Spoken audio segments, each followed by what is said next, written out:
जब निकाय चुनावों की बारी आती है तो बुनियादी बातों की बात उठती है और हम इस समय मेरठ के एक ऐसी जगह पर हैं जहां पर आप समझेंगे कि हर तरफ आप केवल डॉक्टरों के बोर्ड ही देखेंगे।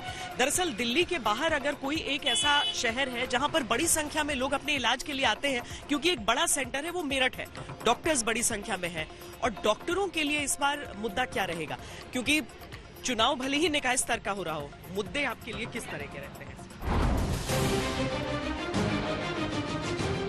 मेरठ में कभी टॉर्च की रोशनी में इलाज करने के वीडियो वायरल होते थे, आज यहां तस्वीर बदल रही है।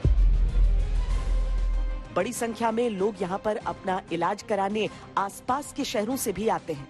हमने डॉक्टरों से उनके मन की बात समझने की कोशिश की। यहाँ पर रोजी रोटी सही तरीके से, सुरक्षित तरीके से चला। लॉ एंड ऑर्डर सिचुएशन काफी चेंज हो गई है इस गवर्नमेंट से पहले 2017 करीब। उससे पहले काफी लोग क्लिनिक पे, हॉस्पिटल में, डॉक्टर्स जितने भी हैं, मैं अपनी कम्युनिटी की ही बात करूंगा, काफी लोग परेशान रहते थे। लोग पेमेंट नहीं करना चाहते थे ठीक इलाज होने के बावजूद भी। कभी किसी नेता का फोन आ जाता था, लोग इकट्ठे होके आ जाते थे। अब ऐसी सिचुएशन बिल्कुल नहीं है। लॉ एंड ऑर्डर जो है जितना सुचारू हो गया है, भयमुक्त समाज हो गया है। हम लोग बड़े पीड़ित रहते थे, कहीं ना कहीं से डर लगता था, एक भयमुक्त समाज में रहने का मौका नहीं मिल रहा था। पिछले 6 वर्ष में लगभग ऐसा लगने लगा है कि हाँ, अपनी बात को कहने का, रखने का, पब्लिक से जुड़ने का एक बहुत बड़ा मौका मिल गया। वसूली जैसी चीजें होती थी? वसूली चीजें तो मैं नहीं कहूंगा, लेकिन हाँ, डराया धमकाया जाता था। हाँ, बिल्कुल डराया धमकाया जाता था कि इनसे पैसे मत लो, ये मत करो। उस तरीके से का एक बड़ा भयमुक्त समाज अब देखने को मिला पिछले 6 वर्षों में। आपके हिसाब से क्राइम तो रुका है। क्राइम रुका है। निकाय चुनावों में क्या ये बड़ा मुद्दा हो सकता है? हाँ, ये सबसे बड़ा मुद्दा है। जबकि निगम का इससे सीधे तौर पर नहीं, पूरा निगम का। सरकार जब एक ही रहेगी तीनों जगह तो उसका फर्क पड़ेगा। क्या चेंज हुआ है? पहले क्या गुंडागर्दी थी, वो अब गुंडागर्दी इस समय नहीं है। अब जो माफिया ऐसा लगता है अंडरग्राउंड हो गई है। अब कोई नहीं दिखाई देता मुझे बाहर। पहले हम लोग आता था, कोई शूट कर जाता था कि गवर्नमेंट तभी थी, यहाँ पर आके शूट कर दिया, फिर लेटर आ गए मेरे पास फिरौती के लिए या सबने इस टाइप के लिए। वो आज की डेट में नहीं है। निकाय चुनावों में मुद्दा एकदम स्थानीय रहेगा या फिर? नहीं, स्थानीय ही मुद्दा है और लॉ एंड ऑर्डर मेन मुद्दा है।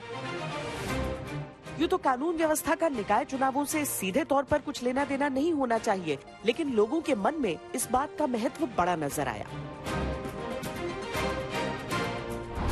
यूपी में कानून व्यवस्था में क्या सुधार आया है? क्योंकि डॉक्टर्स जो होते हैं वो डायरेक्टली पब्लिक से इंटरैक्ट करते हैं। आप लोग बहुत हद तक एक्सपोज्ड रहते हैं उस सोसाइटी को, जहां पर अगर अपराध हो तो सीधा असर डालेगा। क्या आपको परिवर्तन दिखा? मैडम, ये तो एक बिल्कुल स्पष्ट रूप से परिलक्षित होता है सोसाइटी में। और जो पेशेंट्स आते हैं और जो आम जनमानस है, जब वो भी आते हैं तो वो भी बड़ा क्लियरली इस बात को कहते हैं कि वो वर्चुअली भयमुक्त हैं और भयमुक्त समाज का पार्ट हो रहे हैं। क्योंकि देखिए, डॉक्टर्स के साथ जो वाकया होता था आपको पता ही है, थ्रेट्स होती थी और एक्सटॉर्शंस होते थे, तो अब वो बातें बिल्कुल नहीं है। और डॉक्टर्स भी अब काफ़ी हद तक भयमुक्त हो गए हैं टेक्निकली देखा जाए तो। और उनको अब डर नहीं है कि हाँ, कोई अगर आएगा, कुछ रकस भी क्रिएट करेगा तो शायद उसको उचित माकूल जवाब जरूर मिलेगा। हम मेरठ के सर्राफा बाजार भी पहुंचे ताकि व्यापारियों के दिल की बात समझ सके और जान सके कि यूपी के दिल में क्या है। क्या अभी भी आप लोग अपराध से वैसे ही जूझते हैं या परिवर्तन? मैं आपको बताऊं कि इस समय बहुत बड़ा सिनेरियो चेंज हो चुका है। हमारे यहाँ घटनाएं अत्याधिक होती थी क्योंकि सोना और चांदी सबकी आकर्षण अपनी तरफ करता है, सबकी चमक जो है ना हमारी तरफ ही होती है। जब से यहाँ पे लॉ एंड ऑर्डर पर फोकस किया गया है, हमारे काम की दृष्टि से हमारा काम भी बढ़ा है, लोगों का विश्वास भी हमारे प्रति बढ़ा है। पहले क्या केवल चोरी, लूट या फिर वसूली जैसी चीजें भी थी? पहले तो यहाँ पर चोरी, लूट, वसूली तो थी। यहाँ पर जो है ना, व्यापारियों के साथ अपहरण की भी बहुत घटनाएं थी।